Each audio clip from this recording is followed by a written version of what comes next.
Gotta admit, I do miss my Ford F-150 a little bit. We're gonna fix that.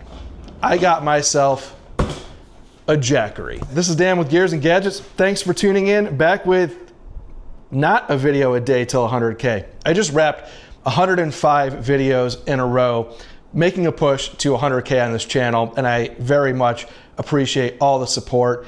Over that course of 105 videos, channel gained over like 10,000 subscribers, but I got a little burnout, so now I'm gonna slow it down and spend a little more time on the content. Part of why I love that Ford so much is I do a lot of stuff in my truck parked with the engine off, still trying to draw power. Running a diesel, terrible idea, especially with the modern emissions and all that. So I decided we're gonna fix that. I got myself a Jackery.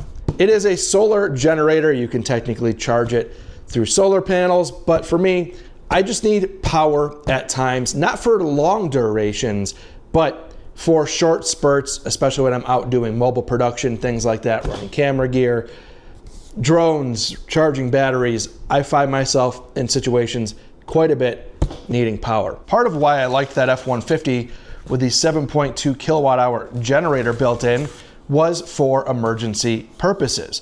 If you lose power at the house, it's pretty great, but I think it's also overkill.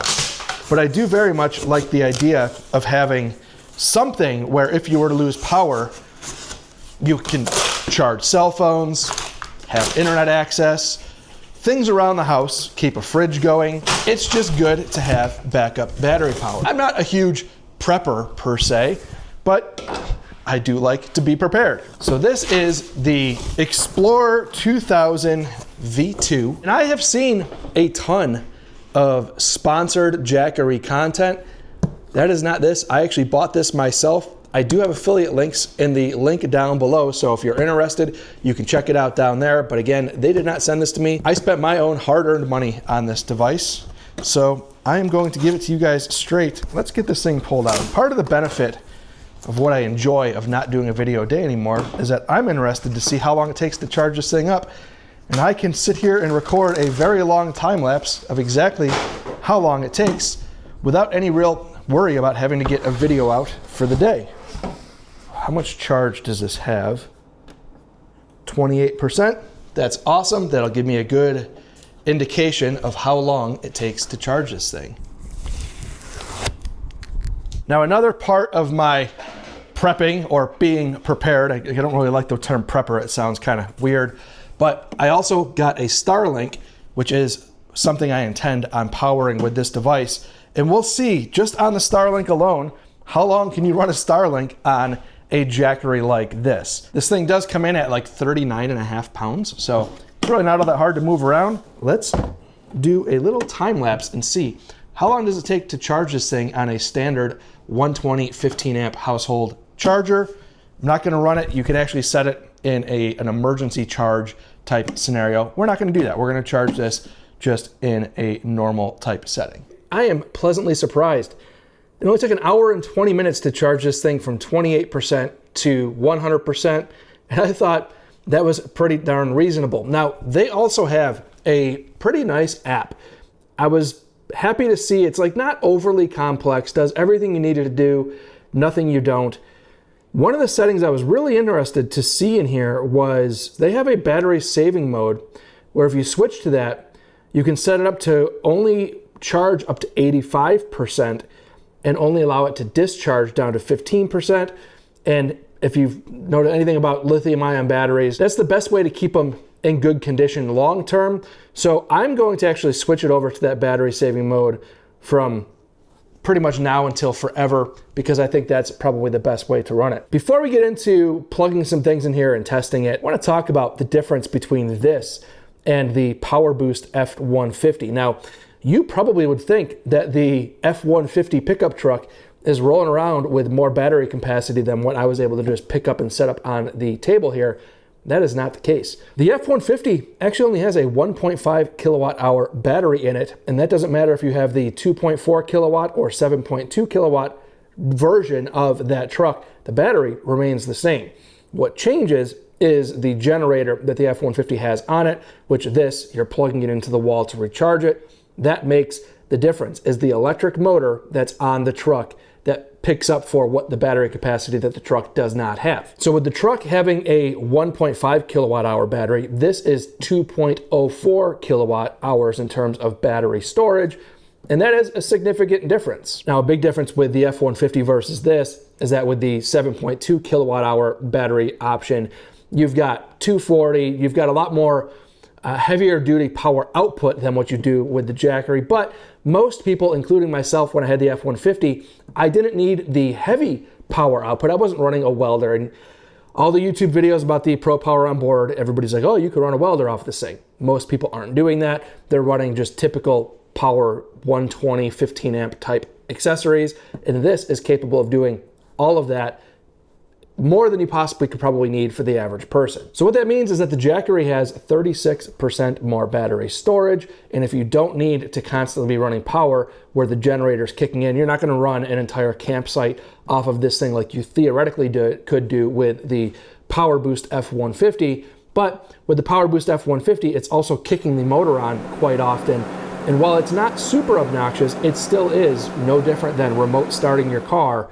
It's not quiet. So this isn't going to power as much as what your F-150 can long-term, but for short-term use, this does everything I need it to do. Something else that I'd be really interested in this Jackery is that you can both charge and discharge up to 113 degrees, which in the desert here, it gets all of that. Sometimes actually more, but on a day where it's going to be more, I'm probably not hanging out outside all that much anyways. And their charge temperatures of 32 degrees Fahrenheit or discharge temperatures of 14 degrees Fahrenheit, I won't even be able to test here. It doesn't get that cold, so I won't really be much use in that type of review. We've got 3 outlets that are 120 volt and they run 18.3 amps. Your typical household breaker for most of your refrigerator, microwave, all of those kinds of things are going to be 15 amp breakers. So the fact that this has 18.3, it has some headroom there, and it has a 4,400 watt surge capacity. Again, probably power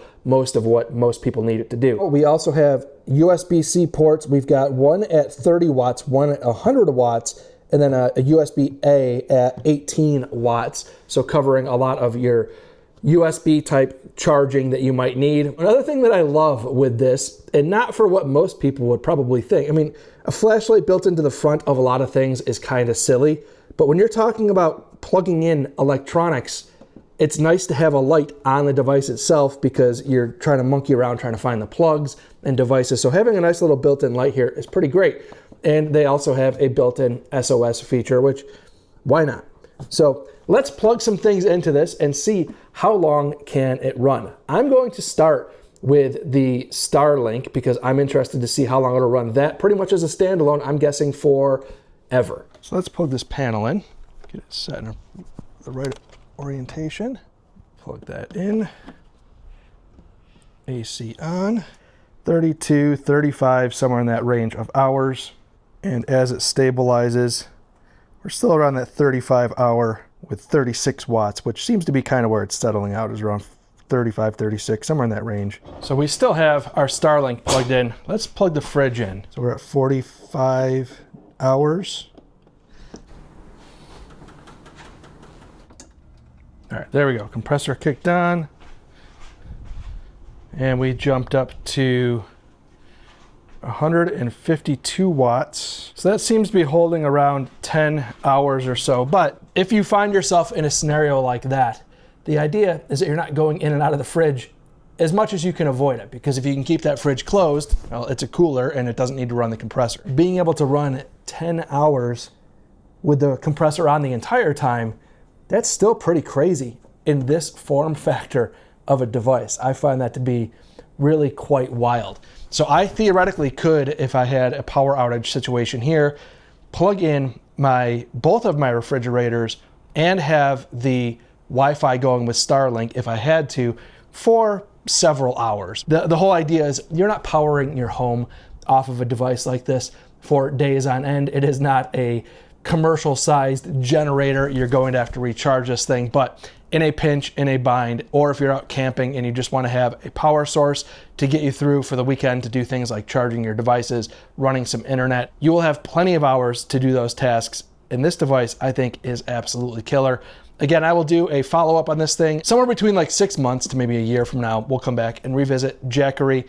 Again, I will link in the description down below to the Jackery if you're interested. I think it's a fantastic prepper device to have on hand. And I'm gonna have a couple more videos coming out in the near future of other things that I have for the whole prepper preparedness mentality that I have, including the Starlink. That is a video that I'm working on now. So with that being said, thank you guys very much for tuning in.